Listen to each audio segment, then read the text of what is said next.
This is Billy Jack Haynes, former WWF Pro Wrestling superstar, and this is Monty and the Pharaohs, the #1 ever radio podcast in the world. Somebody say something about Tommy Wildfire Rich. Whew, I love my beer, but I'm going to tell you something, ladies and gentlemen, to all you beer drinkers out there. Hey, when it comes down to some good wine, I like this good fucking wine right here. So, ladies, gentlemen, y'all need to go down and get you some good fucking wine. And APB, American Protection Bureau, voted #1 best on Long Island for all your security needs. Call 631-390-9050. That's 631-390-9050. APB.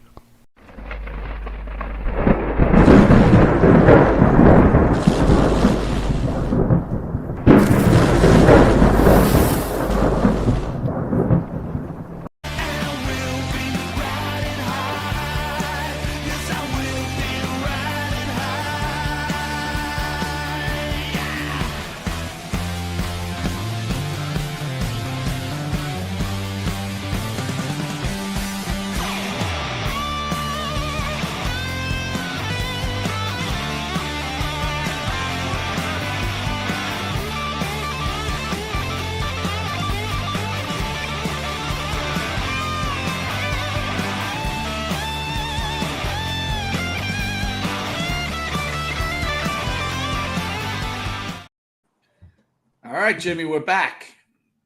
Back we is. We're in the back of the 7:30 show. In crunch time. Listen, dude, I'm jacked for these two. These are two can't miss shows, in my opinion. Yeah, and it's us. That's it. And it's us. That's what it's all about, man. I heard Sims might be coming by later. Oi. Well, Sims is on the 9 o'clock show, which is a whole nother can of worms. But this one, there's a lot to talk about here. But let's talk about a few things. Coming off the weekend, Mr. USA Tony Atlas was in studio. Thoughts on the Tony Atlas interview there, buddy? Oh, great as always. Tony's awesome. I love Tony. Tony's always interesting, and I love Tony's take on Hulk Hogan, by the way. Let's hammer that one home, brother. No, hammer it home a little more, please. Oh, it was just everything he said was truth. The whole business, the point of origins, where we are today, the foundation, who laid it down. It's the Hulkster. I don't care if you hate him. Well, let me ask you this question, though. Do you think sometimes there's an agenda there? I'm not saying Tony had an agenda, but I was thinking about it. With Hogan. You could say that. There is an agenda with Hogan. There's no secret going on there. People who hate Hogan. They're going to hate him no matter what. Some people fall into that trap. Hell, we fall into that trap. Well, I was kind of thinking like this. Do you think Tony was like, he doesn't want to be on Hogan's bad side, so he's gonna, he knows the show's watched by a lot of people, so he's like going to. I don't think that at all. I think Tony says whatever the hell he thinks. Don't you get that vibe after all these years? Absolutely. I was just throwing that in there. Just Tony don't block for nobody. Tony doesn't block for nobody. No way. He says what he thinks, and that's what he thinks. And I agree with him on Hogan. We also had, wrong picture. Of course, I'm blind with these jacked on there. We had Jimmy Valiant in studio. I got to tell you, Jimmy, I know you were working. Would have loved to have you for that interview. Oh, painful. But I got to ask you something because we really haven't discussed this, okay? When you got me into wrestling, I actually saw wrestling before I even met you, and I remember seeing the Valiant Brothers. We've discussed that, right? Sure. Tell the story again, though. You thought they were girls. Well, I thought they were girls, yeah. And I was like, what is this? But again, that all being said, I remember when, we finally got WTBS and we got Georgia Championship Wrestling. Yeah. And I did not get the Boogie Woogie Man character. In fact, I couldn't stand it. And I thought to myself, elaborate then. Well, you know what? If you have separation problems, I get it, because the Valiant Brothers in the WWF were amazing. I remember them. They were amazing. That was my earliest days of watching them. I was actually starting to watch them with a friend down the block when I lived in Jersey, when you were first glancing at them and thought they were chicks. Mm-hmm. They were nefarious. if I can use a Dr. Smith comparison, they were like so villainous. They had such nuclear heat, and they were great. They were legendary. So when you see Boogie Woogie Man, it's a completely different thing. But I think it worked on so many different levels. Number one, let's just get to the basics. The crowd reaction for Boogie Woogie Man was always insane. Let's face it, it was. It was it was off the charts. The fans loved Boogie Woogie Man. I wasn't like Hulkster crazy about him, but I thought he was cool. I thought he was cool. Never bothered me. If I can interrupt, I think I didn't like the character so much. I really wasn't paying attention to how the fans loved him. Because in the interview, he says he wanted to get away from the gorgeous Jimmy Valiant gimmick because too many guys were blonde-haired, built guys, and he wanted to be something different. And there's one point where I asked him that did he think it was a mistake because I didn't like the character. And look, I wasn't trying to be offensive to him, but that's what I felt. I just didn't like the character. As a fan, that's your opinion of him. Do you think he would have done better sticking with the gorgeous Jimmy Valiant, or did he make the right move doing Boogie? He made the right move. Oh, history says he made the right move. Absolutely. I think you're right. I think you're right. 1,000%. He was a big name, and when we read the mags, before we had any television exposure to him, he was a big name. He did a great job. He did what the other brothers couldn't. Let's face it. You know what I'm saying? I mean, it is fair. He did what the other brothers couldn't. He reinvented himself, and it worked 1,000% for him. And he had the right personality for it. And by the way, behind the scenes, look, I only met him once. I met him at the gathering with Karen. He's a really nice man. By the way, he remembered you. You remembered exactly who you were. Really nice man. Which was amazing to me. I know it was just one day or whatever. You can catch somebody on a bad day. Sure, it happens. But on this day when I got to meet him, I thought he was a really nice guy. How was he to you? I'm curious. What was it like to have him in the studio? That's awesome. It was painful for me. I drove him. We spoke about a lot of different things. Obviously an older guy. He's with it, Jimmy. He's not with it. Actually in very good shape. The studio stairs. He walked up the stairs. I mean, with no problem. Good. It's rough when you think about it that you even have to point that out because we've had some people that probably in the old days that they wouldn't have made it up the stairs at the current situation. You're right about that. Wow. I did tell him in the car that I wanted a different type of interview, that we don't do that type of interview. And right. And you want the person more than the character, please. Well, I didn't want to get the shtick, right? I was afraid I was going to get the shtick, right? And no, it's good. We kind of didn't get the shtick. And I got to tell you, Jimmy, for the channel's doing really well with that. Listen, you know what it proves, Jimmy? I really don't know what I'm talking about because I had thought to myself, we're not going to get much out of this, right? I think I even told you this. I said, don't sweat it because you were pissed off you were working. I'm like, dude, don't sweat it. Yeah. This thing's not going to drag any attention. But I got to tell you, I guess I just don't have a clue because it's like I did not realize that Jimmy Boogie Woogie Man was big name from popular. Big name and a big following. Honestly, that's the thing that hurt me the most is that I couldn't take part in it because to me, there are different levels of wrestling success in the business, and Jimmy's has done it. He's done it. He's a big name, and it was very painful for me to miss out on that. But it was a great interview on your part, and Jimmy was great. And I'm glad that he gave you Jimmy, the person, a lot of it, which I thought that's what we do.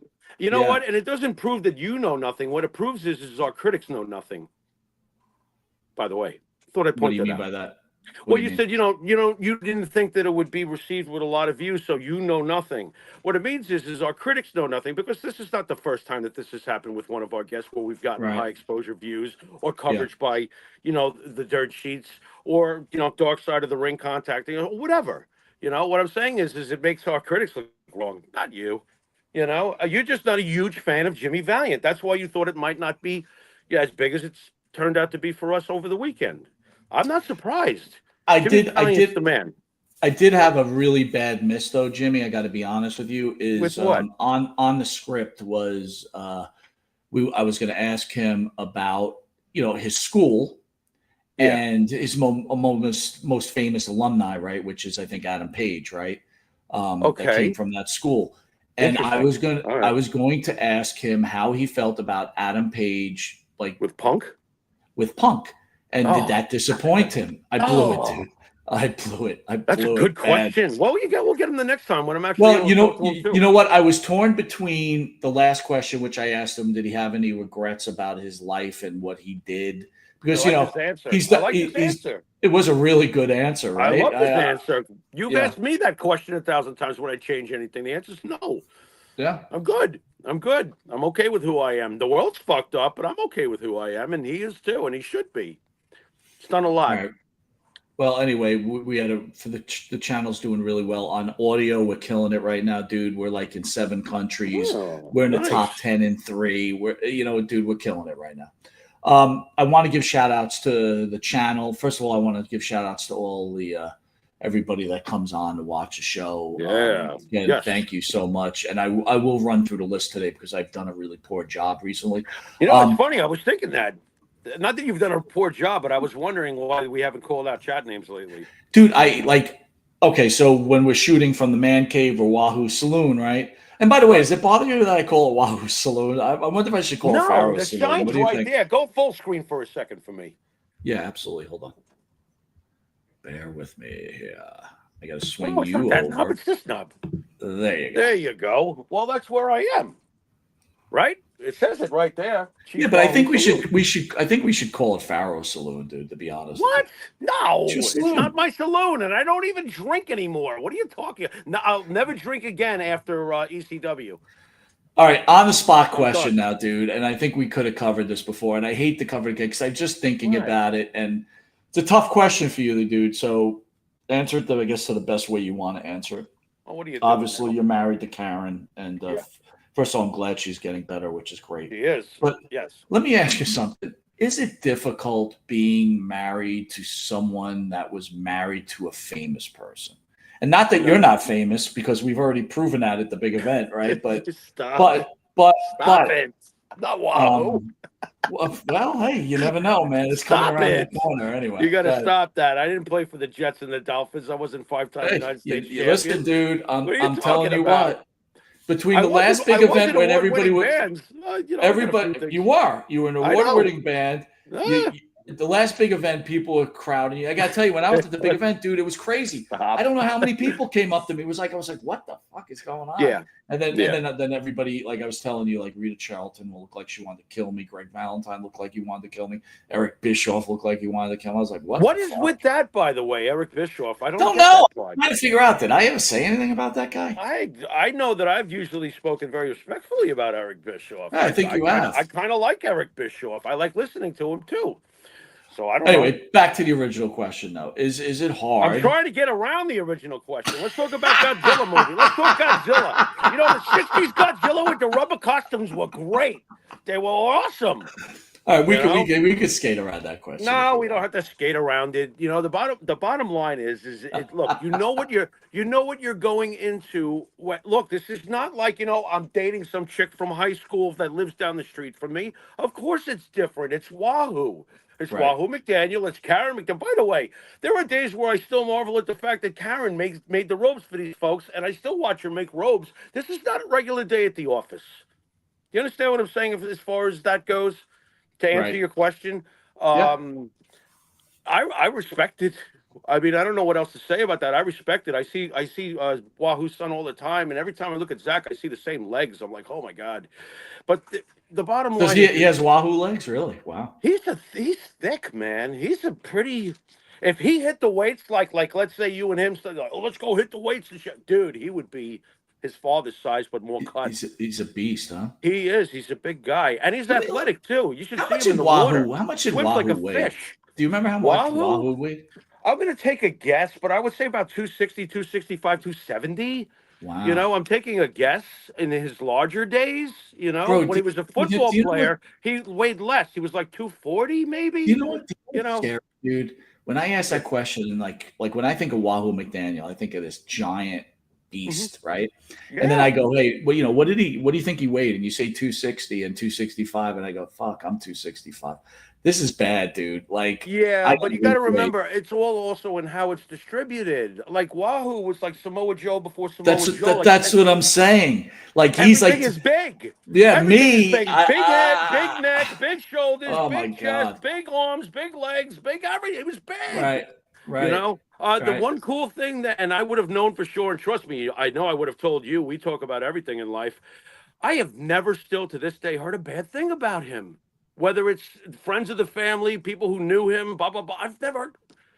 This guy. Yeah, the wrestlers really got nothing bad to say about him either. No, he was a very stand-up man, from what I can see. And it's funny. I mean, like silly things happen to me. Like I will be walking around the house and my foot will I'll stub my toe and I look down. It's a trophy from wherever. I'm like, this is hilarious. Like in this room alone, his golf clubs are over there. There's picture trophies that he won back in the day, whether it was at college or whatever. It's another day at the office, bro. You know what? I knew this coming into it. I'm good with it. I expected it, and it makes sense. Wouldn't you be proud? I mean, I got to listen, bro. I got to give you credit. I don't know if I could do it. I got to be honest with you. It's tough. It's tough. Look, if you can't be famous, at least acclimate with the famous, because they're people just like us, and he was a good person. Enough. You know what I'm saying?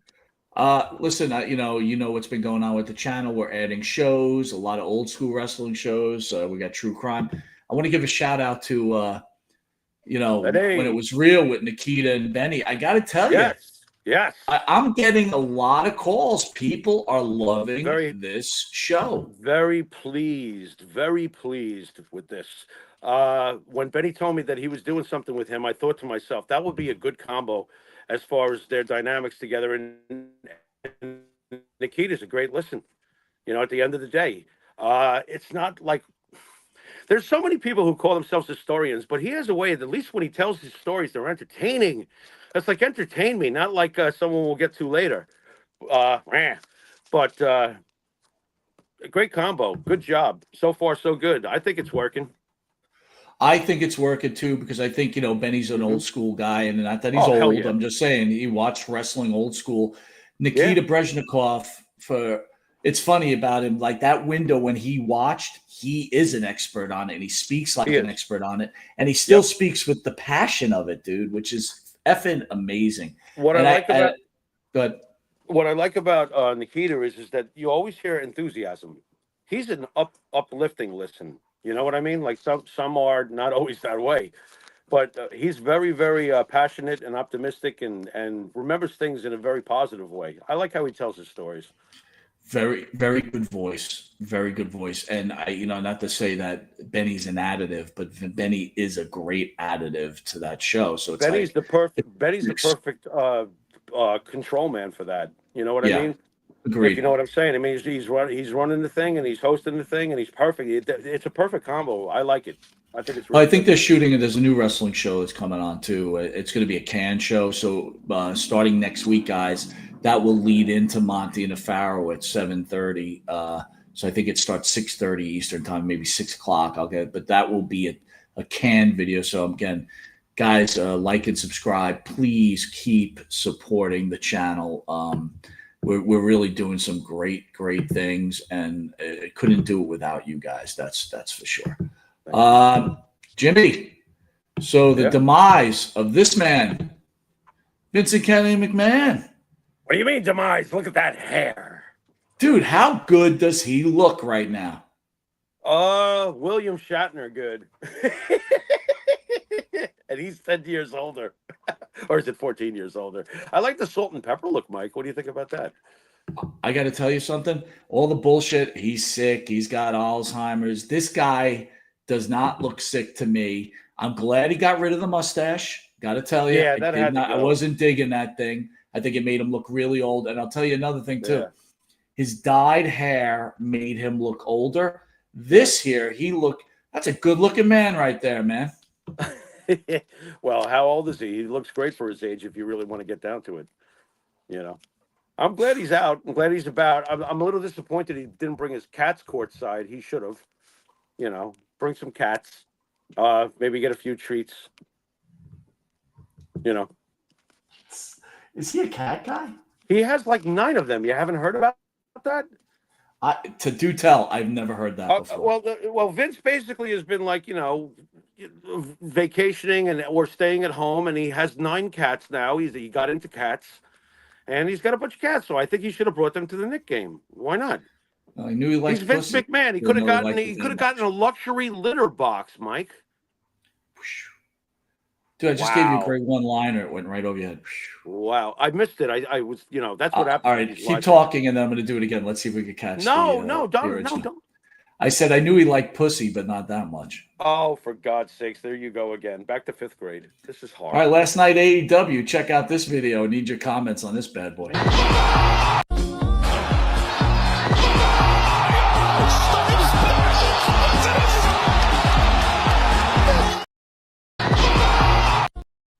Dude, Wait a minute. they were trying to get that out of his back, and the skin was, oh my God. I was going to say, play the part where they're like pulling his back skin while they're I like. cut it. You know why? Because I don't know if it's copyrighted video, so I had to cut it short. So, but yeah, dude, it was pretty gruesome them trying to pull that thing out. Do you think? Yeah. Do you think this is over? Is this overkill? Ask me if I care. Why don't we just cut to the chase? I don't care. I knew it. Wow, they can't win you over no matter what they do, huh?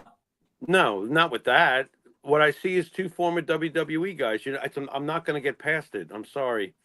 You know, I know that Moxley's had a great career for himself, you know, elsewhere and stuff like that. But how great are we talking? And think about the missed opportunities and how Rollins and Reigns to this day are possibly about to co-main event one of the WrestleMania nights.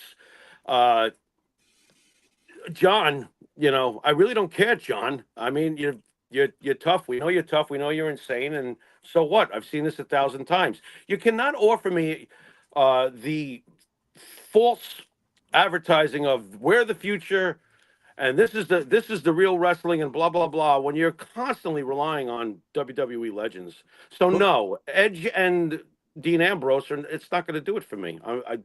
Not if I'm going to invest in that product and expect it to be around 25 years from now. All right, so who knows? Here's a tricky question. I'm gonna play this video again, but then I'm gonna ask you a question, okay?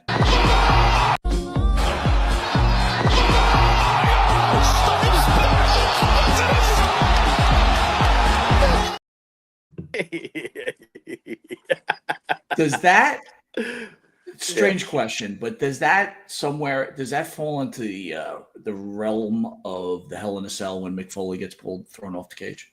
No. Not at all. No, because what happened with Mick is actually truly life-threatening. Let's not reinvent history by looking at what we just saw. All right? When Foley gets thrown off the top of Hell in the Cell, that is a serious drop. I am sorry, you know, and his landing was not good at all. You know, you can't compare the two, not to me.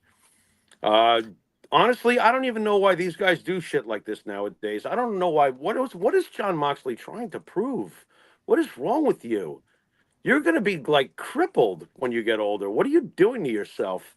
Is it really that important? I don't understand it. I really don't. Foley, I understand why he did what he did and when he did it and what age he was when he did it. He needed to do that. If he didn't do that, he doesn't have the career he has. I get it. He sacrificed, and there was a purpose for it. But with John, I don't see that. John's later in his career at this point. What is he doing to himself? Do you think John, if out of professional pride, wants AEW to succeed, and he feels he's the flag bearer, and he's going to do whatever it takes to help AEW succeed? He's right to feel he's the flag bearer because he is. He's right to feel that. And, yeah, I think that could be it. He's stubborn. He wants to keep going. When did the AEW lose you as a fan? I was never really a fan. I was always a very interested observer of AEW. I think that they really lost it completely when Punk left. Before that, though, they were already starting to lose it. The early days of AEW, when Jericho was fresh off of being out of WWE, when Cody Rhodes was really becoming the Cody Rhodes that we're enjoying now, when Kenny Omega was on top of the world as far as people paying attention to him, you know, there was a lot of Bryan Danielson. There was a lot of things there that you could work on. But guys, that's 6 years ago now, Mike.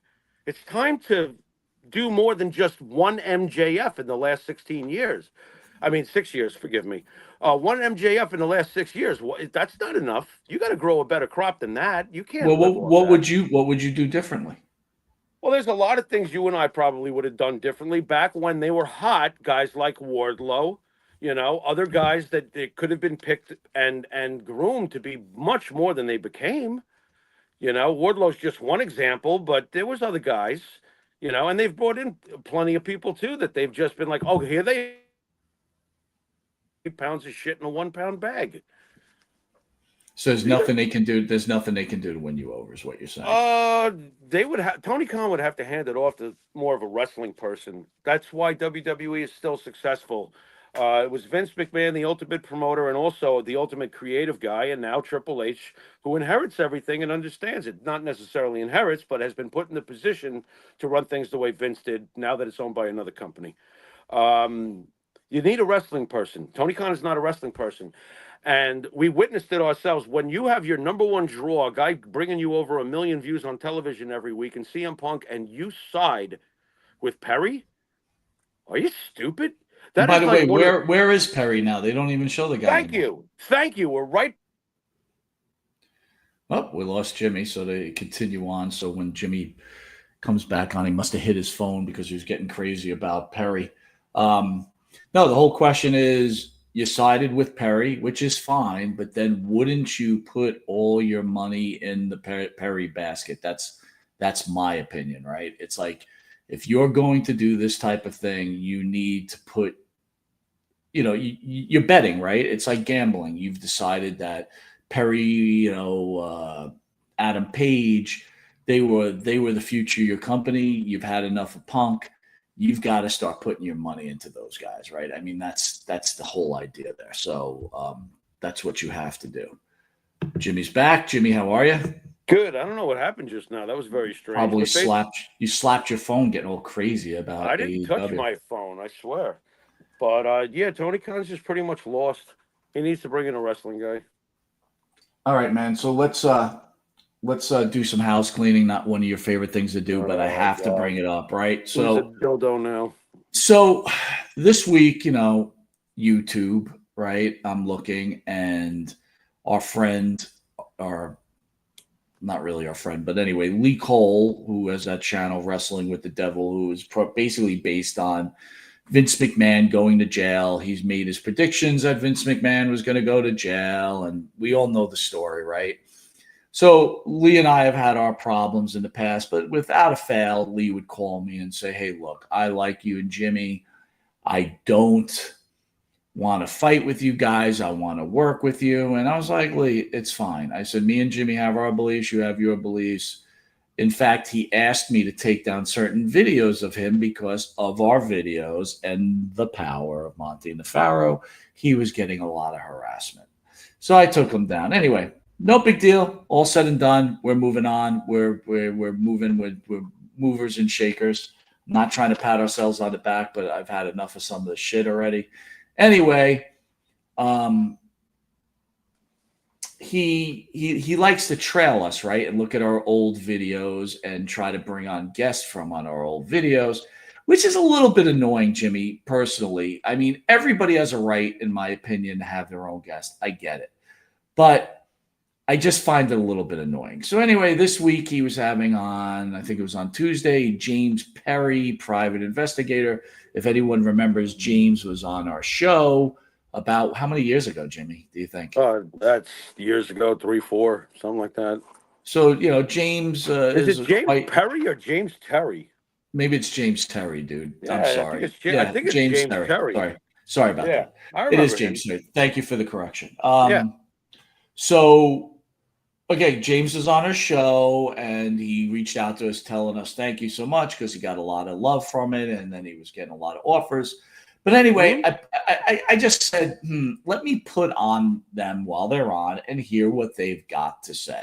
So I'm going to play his video, Jimmy, because you didn't listen to it, but I want to get your reaction to it, okay? Lee's calling me right now. Hold on one second. Lee, you there? By the way, at this point, Lee had a storm and he got knocked off his own show. So James Terry and the puppet, which is his partner, and I call him the puppet because the guy has no personality at all. And it's like Lee says something, he's like, oh, Lee, another yes man. All right, great. Yes man. Listen, yes man is not the word. It's more like man, right? And it's like, but the guy has. So when you listen to it, he's in panic now, right? Because Lee is gone. So this is what a great interviewer he is. But anyway, let me play it. Lee's calling me right now. Hold on one second. Lee, you there? Hey. Lee, you're live. Yeah, can you keep running the show? We're having a windstorm here, and the electric just went out. Can't plug it into your car cigarette lighter, Lee? No. I'm going to use my phone. I'm going to jump on. But you guys are on right now, right? Yeah, I can keep you here. You're on the show with us. You want to just stay here? Well, let me. No, I'm going to try to come in on my phone. Okay, Yeah. Lee. That's what I've been doing. Yeah. I'll be right back. Okay, bye. Yeah, he called me and I couldn't answer because I'm on my phone. My daughter broke my laptop and I'm getting it repaired right now. Crazy story. That's the puppet, by the way, Jimmy. Lee's calling me right now. Hold on one second. Lee, you there? Hey. Lee, you're live. Yeah, can you keep running the show? We're having a windstorm here, and the electric just went out. Can't plug it into your car cigarette lighter, Lee? No. I'm going to use my phone. I'm going to jump on. But you guys are on right now, right? Yeah, I can keep you here. You're on the show with us. You want to just stay here? Well, let me. No, I'm going to try to come in on my phone. Okay, Yeah. Lee. That's what I've been doing. I'll be right back. Okay, bye. Yeah, he called me and I couldn't answer because I'm on my phone. My daughter broke my laptop and I'm getting it repaired right now. Crazy story. But keep on going, Jim. I'm listening. So long story short, I get a phone call from a guy, and he sounds real meek, and he says, listen, I got this big television show. It's going to be the biggest thing ever. I like your bravado. I like your tenacity. You've been working on this. Tell me about the case. What do you know?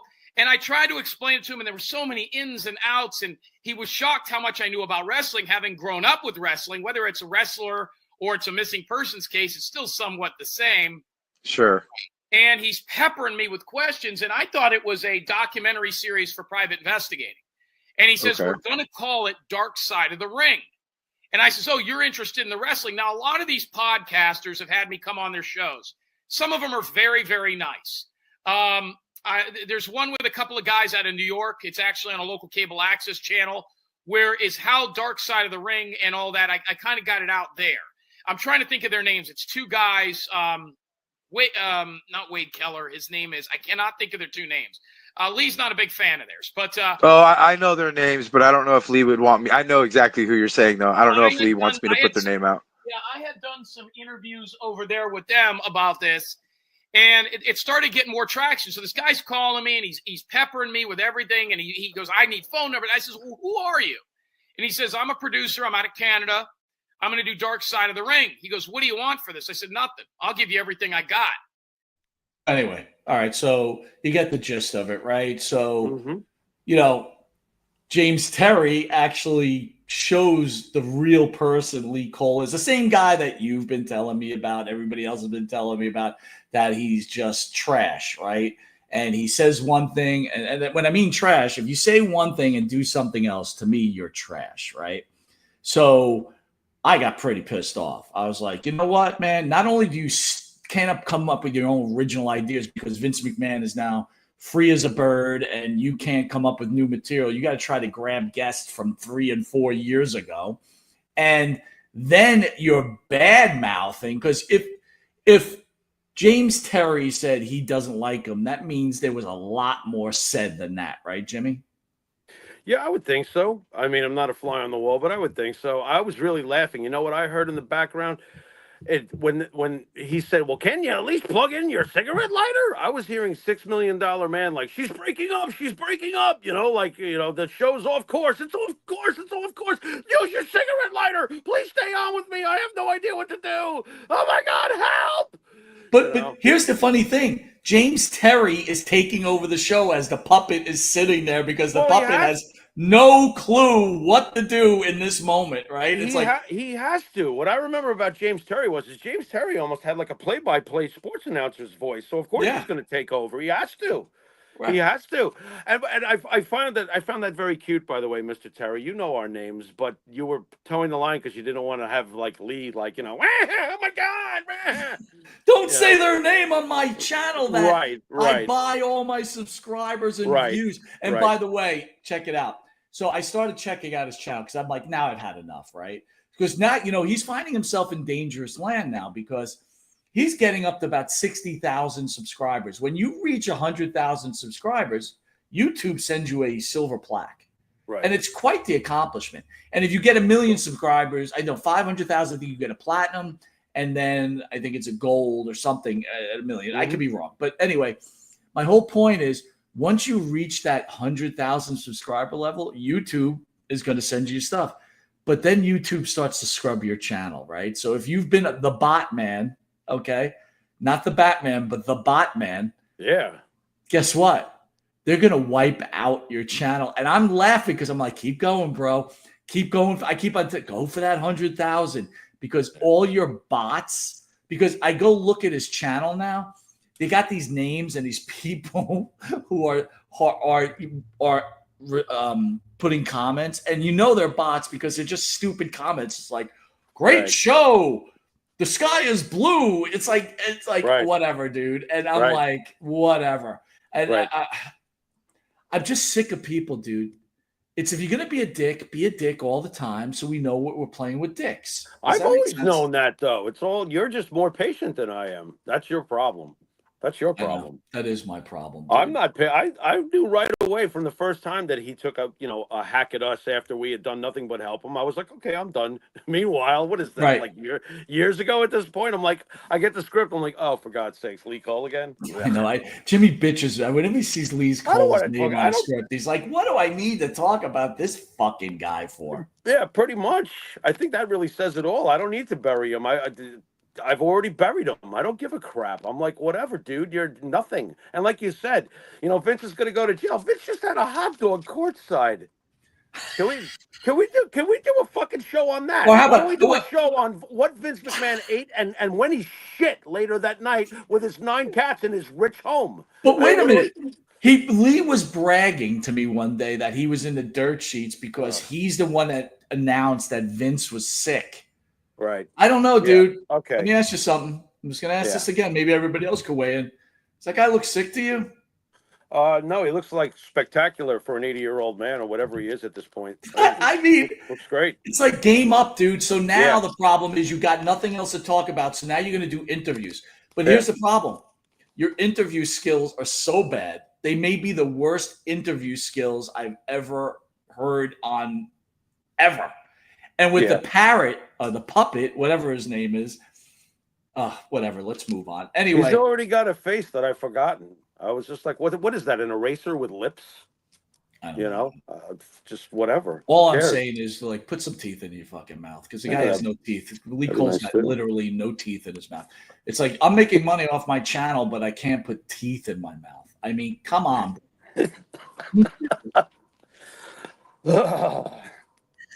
Sorry, just got to say it. Tastes great. More fillings. My daughter destroyed my laptop, but that's a story for another day. That's a conspiracy. This is my channel with Lee Cole. We're together. We're a team. No, you're not. Clown boy. You're a fucking moron. A yes man for Lee Cole. What a nightmare. Yeah, dude. You imagine that? What do you want to grow up in life? I want to be a yes man for Lee Cole. Yeah, bad enough for Disco and Conan. Now we got a yes man for Lee Cole. It gets worse every week. Dude, can we get a yes man? We need a yes man.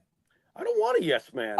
Dude, we're adding a third onto the show. We need a yes man. Oh, you just agree with us? Yes. Oh, yes. Can we abuse the crap out of whoever it is? Of course. Oh, okay. Just want to make sure. And he or she can just agree with us the whole show. No, I don't want a she. You can't. I won't feel comfortable abusing the crap out of a she. I'm still, old fashioned that way. I know you don't watch his show, but it's so funny, dude. Like when he's doing a show, right? He pulls up like a dirt sheet and he just reads it on the show. And he's a terrible reader, so it's like, he's worse than me, right? So it's like the cat hit the wall, and then he's always like, what is he use, like fellas or like whatever. He's like, folks. So folks out there, that means that this is going on. Whatever. Anyway, nice. Need you on this, dude. Monday night, John Cena.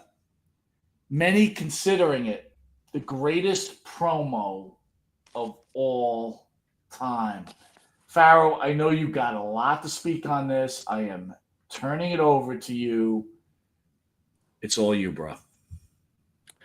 Well, there were so many things. Well, first of all, for those out there who don't know, I know a lot of you who watch the show regularly do know. I've never been a John Cena fan, but I am now. I always wanted to see him turn, and finally he has. The fact that, and Mike and I were talking about this after he had turned heel. Mike had said to me, he should have different music. He should look different. I said, no, he shouldn't. Leave it alone. And I had a feeling it would play itself out. Little did I realize that the very first time John takes that microphone and speaks about it since he kicked Cody in the crotch and turned heel, he explained it. Because for 25 years, he's been in a bad relationship. And that bad relationship is the fans. And he's breaking up with them. And he's not going to change the way he dresses because you're the losers who dress like me. I don't dress like you. This is how I dress. I'm not changing my dress. That's my voice on that song.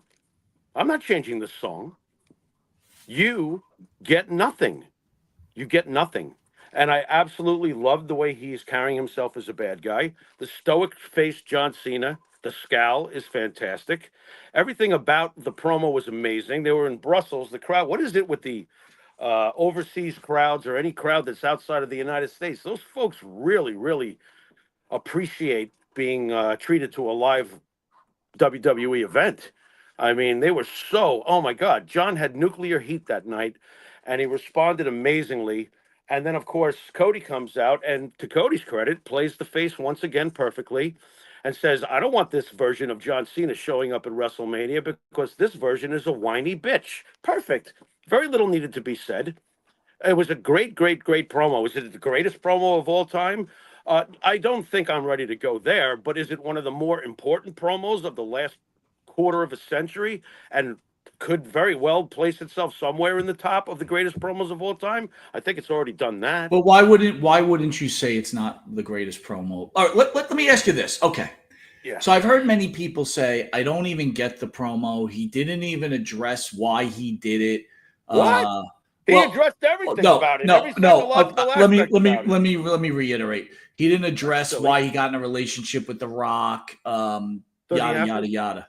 Does he have to? No, I don't. I thought the promo was perfect, dude. He pretty much explained it like you said. He told the entire story, right? Mm-hmm. Yeah. He told his emotions and he took us through the 25 years and he brought up when I first showed up, you hated me. I remember you hated me. He goes, and then I spent years and years and years trying to make you happy. It's a great twist.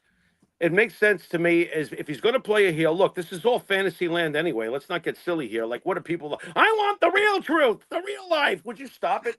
You know, what I did love was when he said, as he blurred the lines. It was great. He goes, I'm not a face. I'm not a heel. I'm a human being. And I was like, that's fucking great. That's perfect. Go, John. What'd you think of that kid's face when he points at hopes and dreams destroyed.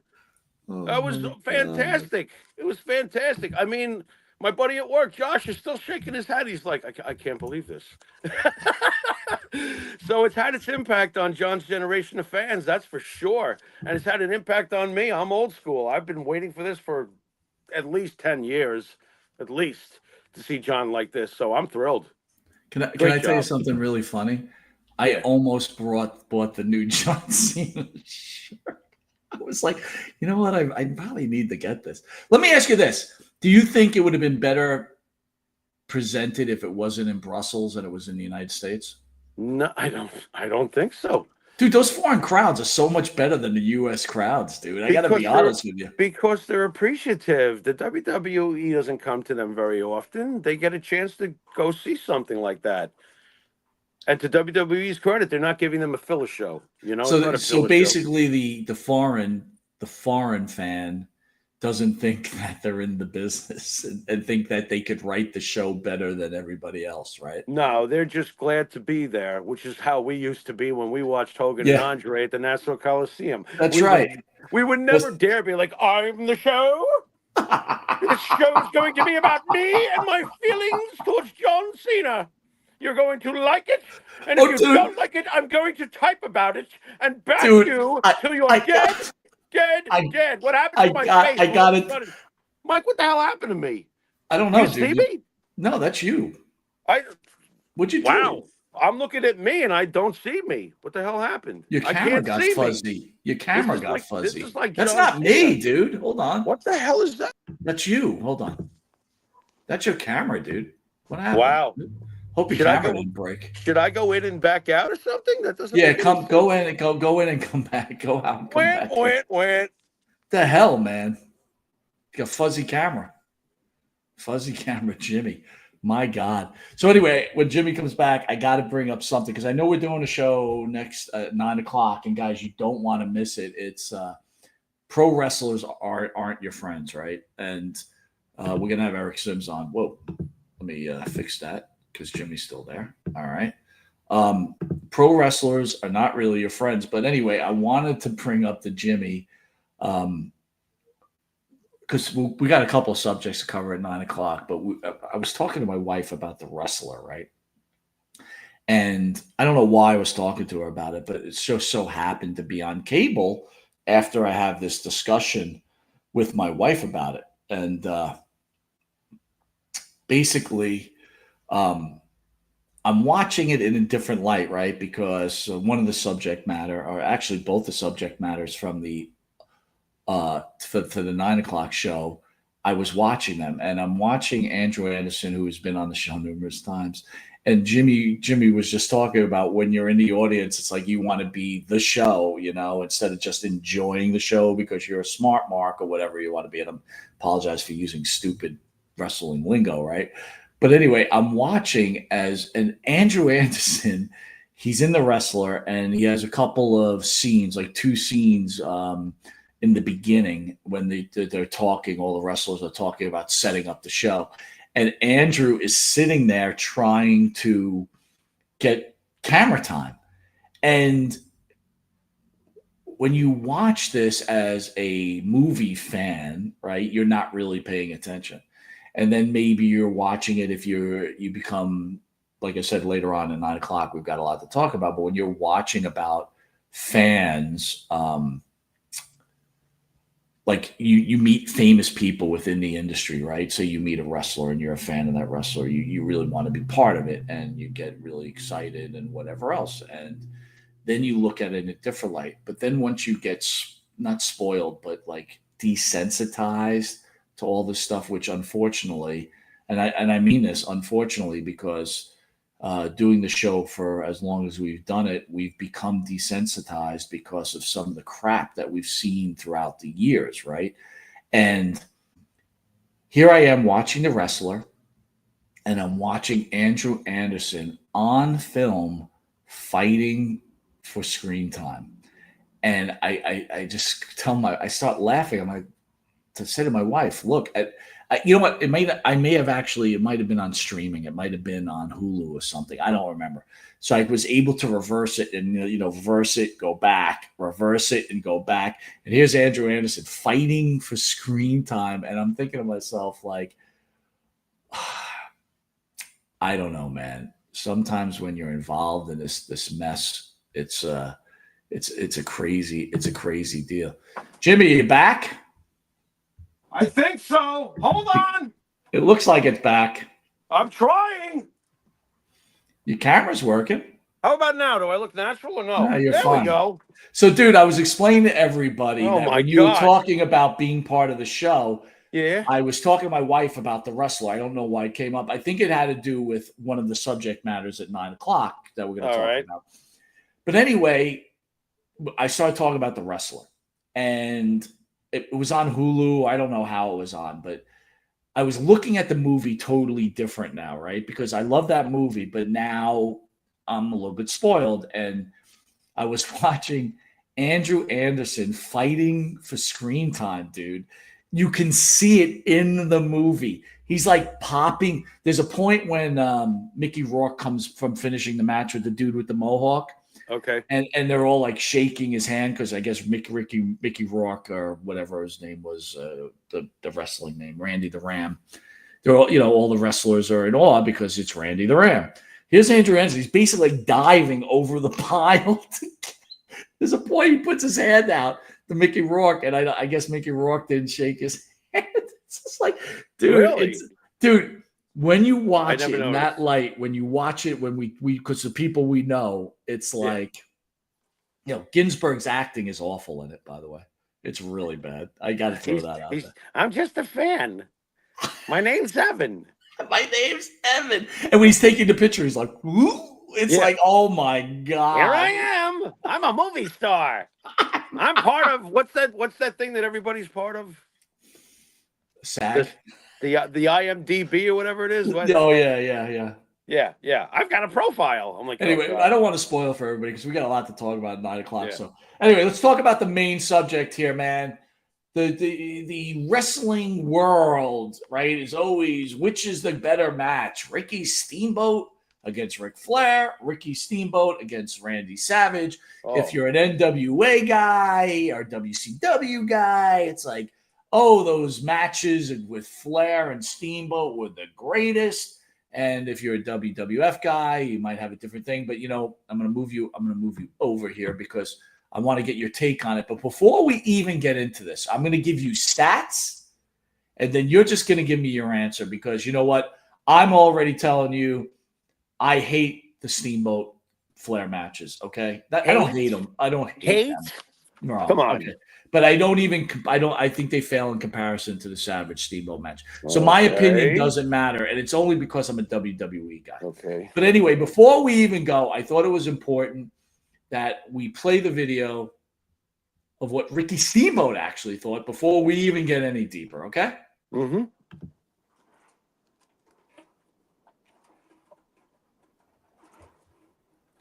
Is he frozen?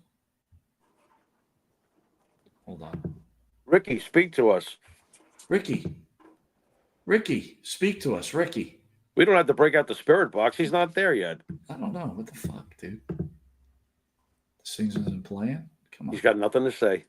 Fucking Ricky. Come on, dude. Speak up, son. Don't blame Ricky. Fucking speak up, Ricky. Ricky. Now he's gone. He's completely gone. We can't see him. Dude. Or hear him. Dude, hold on. He's worse than Cena. He is. Hold on. Well, you know what? I don't know. It didn't work. Oh, well. What did he have to say anyway? Fucking Ricky Steamboat. Fucking bailed on us, dude. All right, anyway, let me read some stats then. I don't even know what the hell's going on. Sorry, Ricky. Ricky, you had a chance to shine. Look at this thing spinning. All right, anyway, let me give you some stats, dude. Go ahead. Now that we can't hear what Ricky's got to say. All right. Wow, epic fail on my part. This really pisses me off. Epic fail. It's an epic fail. Meltdown moment. Well, it just pisses me off, dude. I guess I didn't test the video. Anyway, all right, here we go. Let me read some things, and you're going to have to fill me in on your thoughts here, okay? Sure. Savage vs. Steamboat, WrestleMania III, March 29th, 1987. Venue, Pontiac Silverdome, Michigan. Attendance, 93,173. Official WWE number, estimated real number, 78,000. Again, that's another thing what the truth is, right? I don't know. Yep. Pay-per-view buys, 780,000. Oh, that was huge. A massive record at the time, it says here. I believe that for sure. All right. So case for Steamboat, and this is my case. Largest live audience match took place in front of WrestleMania crowd, making historical spectacle. Thoughts on that comment, Jimmy?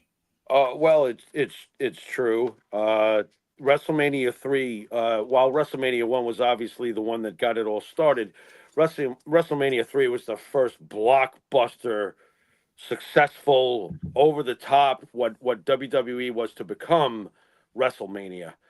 You had Andre Hogan, and of course you had too many. What stole the show was Steamboat Savage. Now I remember, of course, this was another painful interview for me where I wasn't able to do it, but I remember Ricky pointing out, and this didn't happen in those days, when Randy came to him before the match with a layout, which was not heard of really at that time. And I remember him telling that story to you, Mike, and I found that very, very interesting, that, Randy had the whole thing kind of laid out on paper, and we're going to do this and we're going to do that. And let me ask you a question since you bring that up, because it's a really great point you brought it up. Yeah. Does it being that they had all this time to lay it out and practice it, right? Because I think they practiced it too, if I'm not mistaken. Uh-huh. Does it ruin the? No. I know where you're going. No, not at all. Not at all. No. Why be penalized for being way ahead of your time? Randy Savage was choreographing the match. My God, you don't penalize a man for that. You actually look at where that has gone. Now, we can't say that, if you're old school, you're happy about that. But remember, if it's done right, which it was done right at WrestleMania III by two of the greatest professional wrestlers ever, when it's done right, it's very hard to find a peer for that kind of moment. And that was the match that stole WrestleMania III, although the spectacle of Andre Hogan obviously will always loom larger because of the immensity of the two characters involved. If you're a purist, it's especially up to that point, it's the greatest match ever as far as an in-ring wrestling match on that level. Steamboat and Savage was on that level. This was big-time stuff. And without WrestleMania III, you really got the best of both worlds there, Mike. You got the entertainment factor with Andre Hogan. You got the spectacle of the Roman Coliseum feel of those two. And you, as a purist, you got Steamboat Savage. And all the blueprints were laid right there for the things that we enjoy today in many aspects. Thoughts on the fact that a lot of people's, when you talk to Steamboat, and again, see that, Jimmy, that's an interview that I could definitely understand you being upset about, right? Oh, that's painful. That's a tough one, right? That's more painful than Jimmy, but Jimmy was painful. No, but I get it. But the Steamboat, again, Steamboat's Steamboat's a big deal. Yep. It's funny about that interview too, dude. He could have went on for 5 hours. He didn't want to end. He just wanted to keep going. He loved it. But do you think, even though how great that match is, still Andre and Hogan was the match, right? Yeah, if I want to watch, if I'm going to choose one, I'm still going to choose Andre Hogan. That's the fan in me, and that's the immensity of the moment. That was the WrestleMania, and it was because of Andre Hogan. Let's not let that get lost. Right. How many documentaries have been made about that actual moment, that actual match? Hogan not being sure, even during the match, if Andre was going to do the favor. It changed the whole business. Vince got to take it from Madison Square Garden to a football stadium and completely packed it. And the people to this day, there was 15,000 less. Blah, blah, blah, blah. You know what? What are you doing? Shut the fuck up. The crowd was immense. Right. It's 1987. The crowd was fucking immense. Shut up. How about this one? Define WWE style. This match influenced an entire generation with its past fast-paced planned sequences of moves and near falls. I agree. That was my thought was, hey, it changed wrestling. It started the near fall match, which you never saw before. It did. And that's why Macho on so many different levels is such a genius. He was a creative genius. He was a choreographed genius. He thought outside the box. He was outside the box. Everything about Macho Man lived outside the box as a person too, in many ways. He lived his character. It changed everything. And it is what we, enjoy today with a lot of the purest matches. We see the fast pace, the kickouts, and all the stuff that the old school guys complain about. But oddly enough, it was old school legends who created it. When you think about it, yeah. So it's a little ironic, You got to watch who you criticize because you criticize one thing, but you don't realize how closely related it is to the things you support. So be careful there. How about this one? Mainstream impact. Unlike Flair Steamboat, this match was seen by much broader audience due to the WWF's mainstream popularity in the 80s. Inarguable. You can't argue with it. That's what I'm saying. Like, when you're an NWA guy, you cannot argue this comparison. I'm sorry. No. Even though Steamboat told me he enjoyed the Flair matches better. They're amazing. They're legendary. Right? Yeah. When Ricky Steamboat cannot deny that his career was made on this match. He already had an incredibly respectable pro wrestling career. This is my opinion now, Mike. He already had that, and he was going to be safe. Believe it or not, with his contributions in the NWA, he was going to be safe one way or the other as an all-time legend.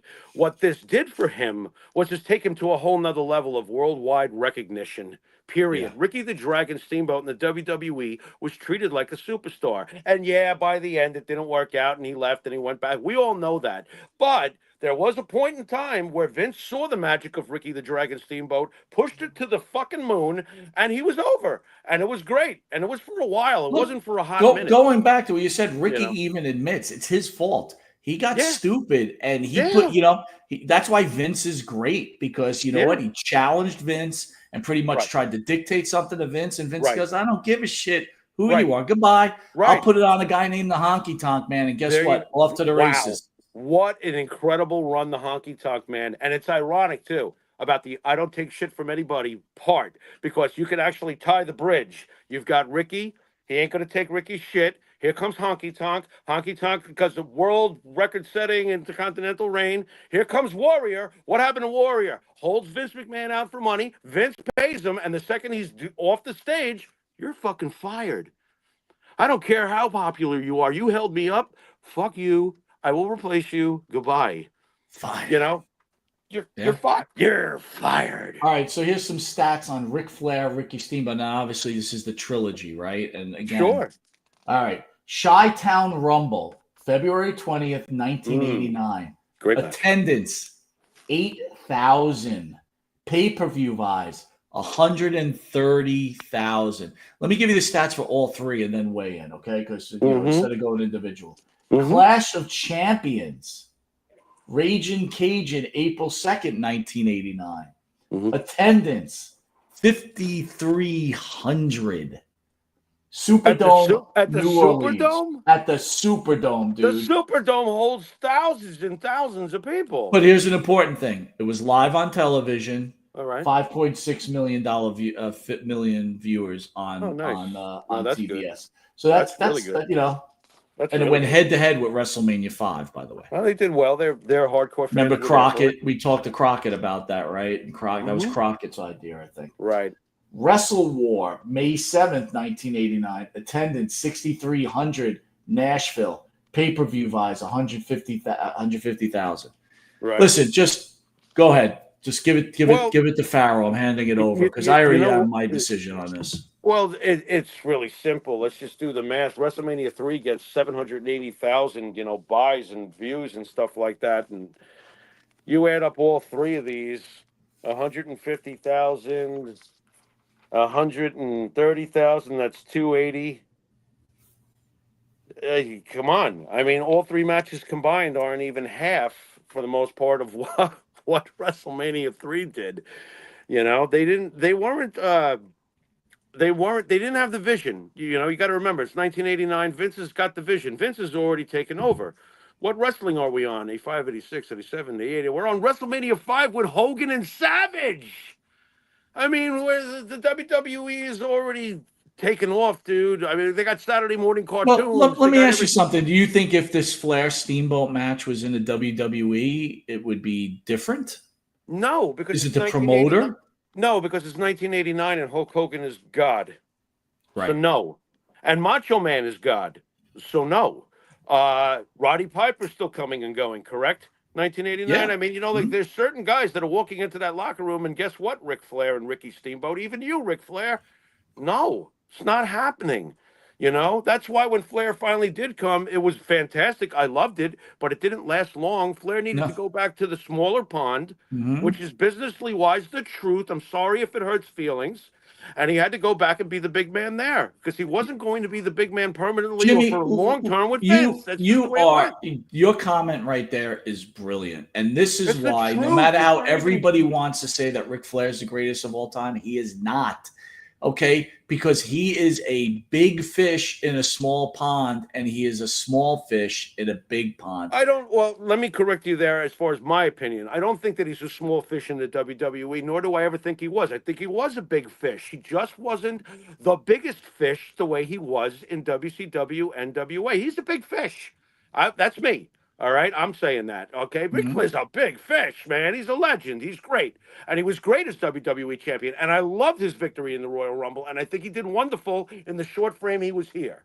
But he was not the draw of Hulk Hogan.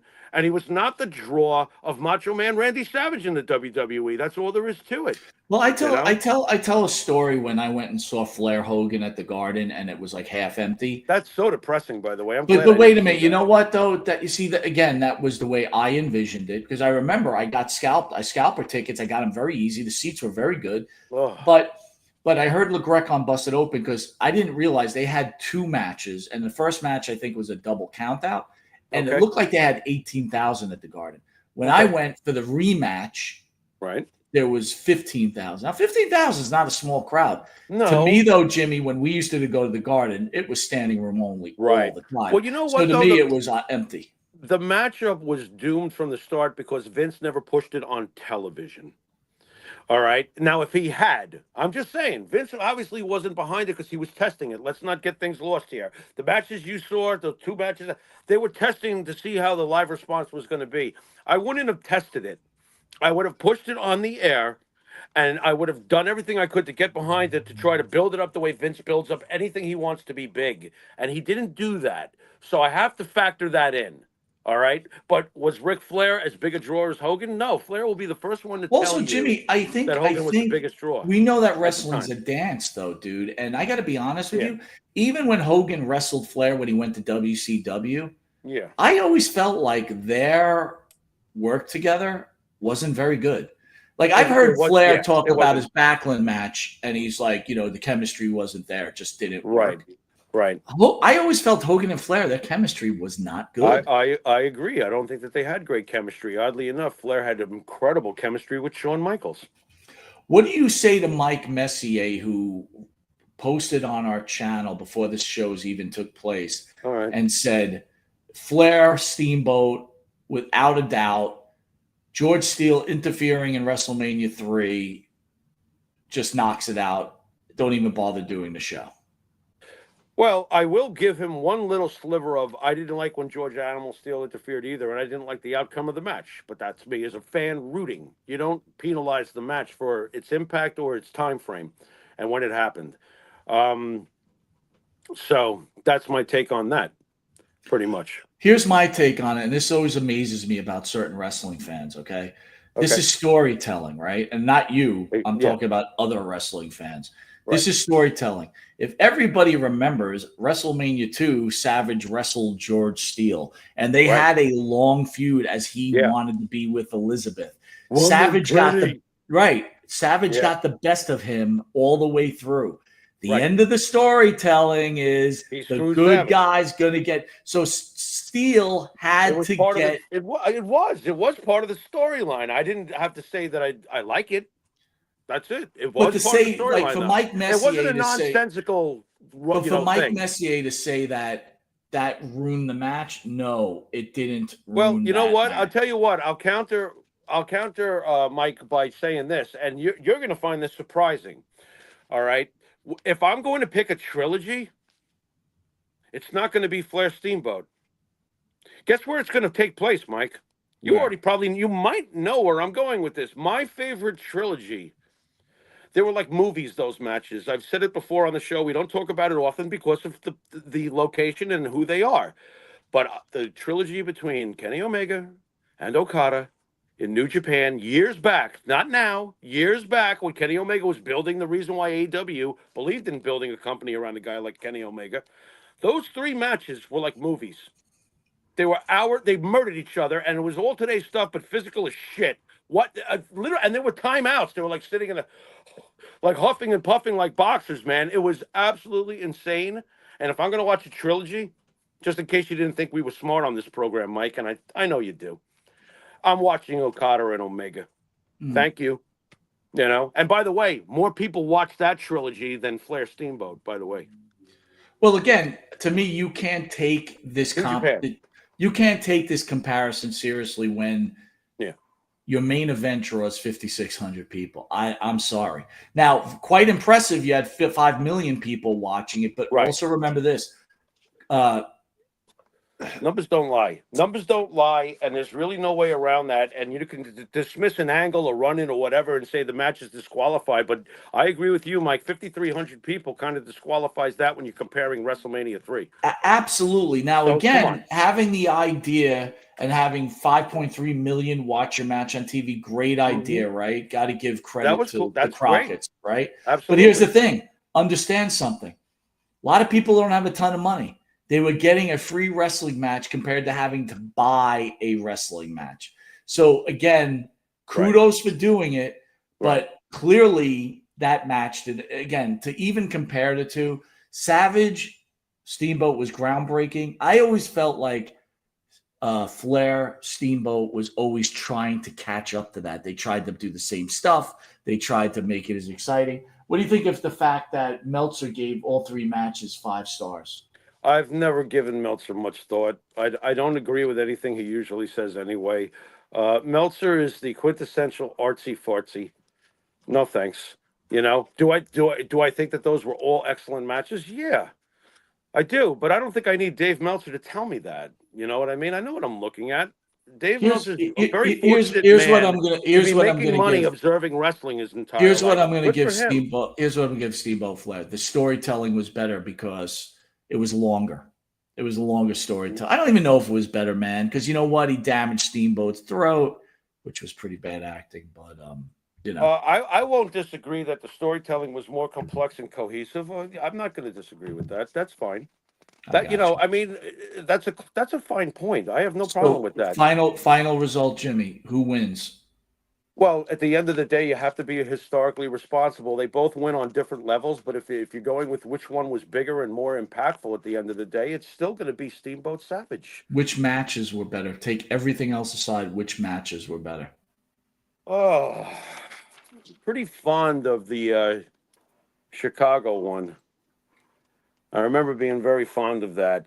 And like I said, on a fan rooting level, keep in mind, I've already answered you. Historically, history has spoken. Right. Steamboat and Savage are the winners, okay? But as a fan, I really enjoyed the Chicago one. I would probably go for that because, like Mike, as a fan, I was actually annoyed that Randy lost the match that way. I was so annoyed. But that's okay. I mean, I'm just making a fan observation. As a fan. Well, you're not going to ignore history, though. Steamboat Savage, sorry. I'm being responsible. It's Steamboat Savage. And me personally, wearing my Randy Savage shirt right now, I say Savage Steamboat in a landslide. Yeah. That's the way I feel. And I've always felt that, right? Yeah. And oddly enough, I'll take Omega and Okada. All right, guys, I want to remember to tell everybody, look, join us at 9:00. It is a must watch show. Kevin McMahon, I want to say that right. Dougie Fisher, RJ Hudson. RJ. Thank you for joining us. Thank you, guys. Join us at 9:00, guys. You don't want to miss it. Jason Morning, of course. Benny the Player Scala. Benny. Also, thanks for being here. Jay Will, haven't seen you in a while, buddy. Thank you so much. Thomas Gilson has some comments. Guys, I'm sorry I'm not responding to comments. It's very hard for me to produce in this. I'm just an idiot. B40, love you, man. So glad to see you. Phil DeCesare. Someone's just talking about your interview with. Where's Maria? Is Maria okay? I do not see Maria in the chat. I saw her last night. She's a one good-looking lady. She might be about to get Aaron Rodgers. Now we could make fun of her team. Well, I had thought he had joined them, and I guess not. Right? No, I don't. ESO Creative getting a little time in there. Jimmy, he's been working his ass. Coach. Are you serious? What's up, Coach? Is that Coach? Yeah. Is it Coach? Benny and Nikki are great. No. Okay. No, I don't think it's Coach. I don't know if it's Coach, dude. Could be. Coach watches the channel all the time, so could be Coach. You got a little Coach comment. I kind of dig that. That's acknowledge him. There you go. And then Mike Messier with his stupid fucking comments. What is he? Mike, what are you complaining about now? Dude, that guy's got too much time on his hand. Mike did a good job on the last show I saw with him, and was it Dan and Betty? Listen, Mike is very good, dude. But he's a nerd. He's a nerd. Yeah, well, yeah, he's a nerd. I have some nerd. I'm more rocking than nerd, thank God. But yeah, Mike's a nerd. Listen, when you say that because of George Steele's interference, I mean, come on.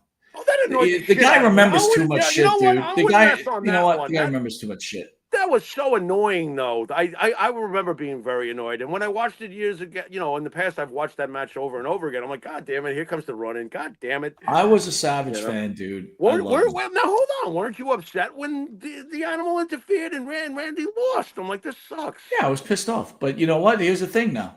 Yeah. Storytelling, bro. Yeah, it's the way it goes. Why didn't they show Tony Soprano's brains on the floor? Why did it fade to black? Right, exactly. I thought it was funny. Why does Mike Messier write books and do paintings? What? All right. We'll see you guys at 9:00. Send us out, Jimmy. Yeah, you've been watching Monty and the Pharaoh with the Tony. What's his name, Mike Soprano? Is that his name? Last I checked. Until next show. Later.